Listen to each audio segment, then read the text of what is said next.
নেত্রকোনার হাওড় অঞ্চলে বোরো ধান বিক্রিতে ওজনে কারচেপের অভিযোগ উঠেছে। 40-এর জায়গায় 45 কেজিতে মন ধরে ধান কিনছেন ফরিয়ারা।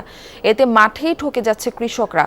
এদিকে সরকারিভাবে ধান কেনা শুরু না হওয়ায় ফরিয়াদের কাছে কম দামে ধান বিক্রি করতেও বাধ্য হচ্ছেন চাষিরা। বাংলাদেশের প্রথম 5D AI ইনভার্টার যুক্ত সর্বোচ্চ বিদ্যুৎ সাশ্রয়ী যমুনা এয়ার কন্ডিশনার। নেত্রকোনার হাওড় অঞ্চলে চলছে এখন বড় ধান কাটার মৌসুম। দিনরাত এক করে সোনালী ধান কাটছেন কৃষকরা। মাড়াই শেষে মাঠে বিক্রি হচ্ছে সেই ফসল, কিন্তু ধান বিক্রিতে ওজনে ঠকানো হচ্ছে কৃষকদের। তাদের অভিযোগ, দেশের প্রচলিত নিয়ম অনুযায়ী 40 কেজিতে 1 মণ হওয়ার কথা থাকলেও স্থানীয় কিছু অসাধু ব্যাপারীরা 42 থেকে 45 কেজিতে 1 মণ করে ধান কিনছেন। এতে ফরিয়াদের কাছে ঠকে যাচ্ছে মাঠ পর্যায়ের কৃষকরা। 5 কেজি ধান না বলতে না দিলে এরা ধান নেয় না, আর এই সময় আমরা অন্য ব্যাপারী পাইও না।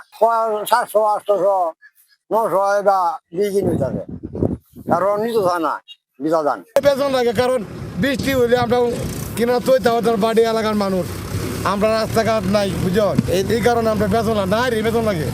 ভেজা ধান কেনাতে ওজনে একটু বেশি নেওয়া হচ্ছে বলে দাবি ফরিয়াদের।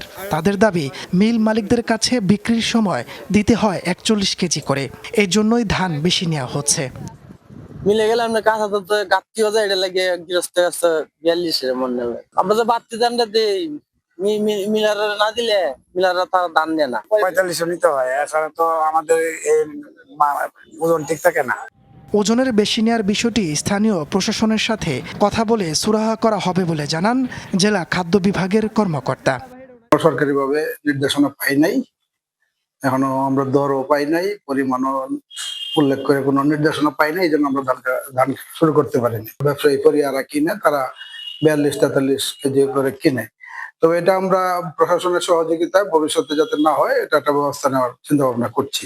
এবার নেত্রকোনার হাওড় অঞ্চলে প্রায় 42,000 হেক্টর জমিতে ধানের আবাদ হয়েছে। তাপস সরকার, যমুনা নিউজ।